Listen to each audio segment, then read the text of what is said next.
Ngayong araw nga guys, nagpunta nga kami ngayon dito sa may Barangay Canaan West, Rizal, Nueva Ecija. Meron kasing bagong tourist attraction dito kung saan magandang view ang makikita. Meron nga mga nagsasabi na kapag napunta mo daw itong lugar na to, para ka rin nagpunta sa may Sitio Baa, Malikio Viewpoint at Daang Kalikasan ng Pangasinan. Pero sa totoo lang guys, dito lang to sa may Rizal, Nueva Ecija. Katabi nga lang pala to ng bayan ng San Jose City, kaya medyo malapit lang yung biyahe namin. Kapag nagpunta ka pala dito sa lugar na to, meron nga palang mga bahagi ng kalsada na ginagawa pa, kaya kung makikita nyo sa video, ayan, medyo rough road pa yung dinadaanan. Kaya mas magandang pumunta rito ng maaraw kaysa sa umuulan. Kasi kapag umuulan, sobrang putik na nadaanan. Konting rough road lang naman guys yung dadaanan mo rito. Sa the best ko pupunta ka rito, magbahan ko na rin ng tubig at pagkain mo. Kasi medyo malayo yung bilihan ng pagkain sobrang dito. Worth it guys pag napunta ka na rito. Kasi pag napunta ka na rin sa may tuktok na bundok, talagang magandang view ang makikita. Nakakawala ng stress ka. Big shoutout nga rin pala dito kila kuya na mga gumagawa ng kalsada. Ayun, binigyan natin sila ng sticker kasi tinanong nila tayo kung nagbablog daw ba tayo. Sabi ko, kaya yun, nanghingi sila ng sticker.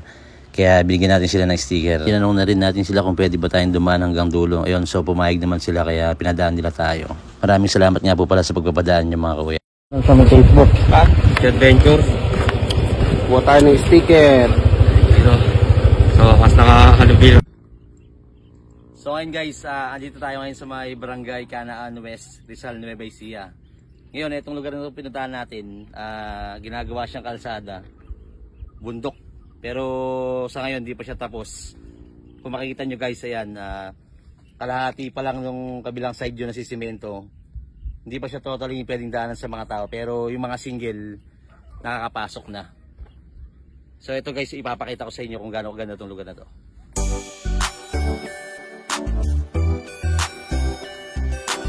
You are now listening to 13 Beats Exclusive. Tara na, halika na, sumama na tayo. Mag-ikot at libutin natin ang mundo. Puntahan mga lugar at ating tanawin.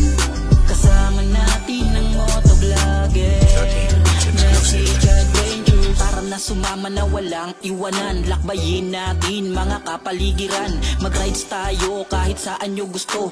Halika tara na, sasamahan ko kayo. Tanawin natin yaman ng ating bansa. Mga kabundukan at karagatan. Tara na't mag-full tank ating puntahan. Bago bumiyahe, kailangan muna magdasal. Alisin ang negatibo, positibo lang. Sama-sama ang lahat, walang maiiwan. Sa biyahe ni Adventures na inyong kaibigan, dadalhin kayo sa kasiyahan. Malubak o matarik man ang daraanan, basta tayo ay sama-sama lang.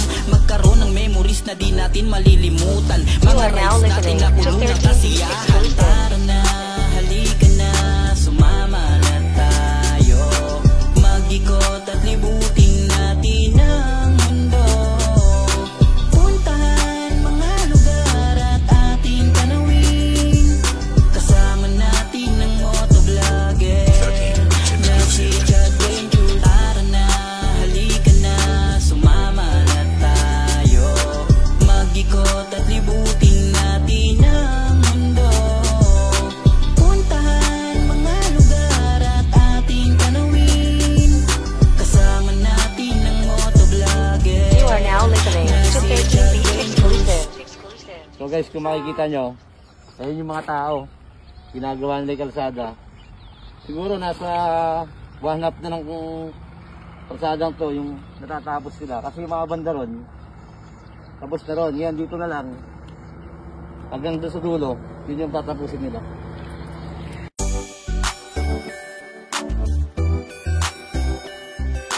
You are now listening to 13 Beats Exclusive.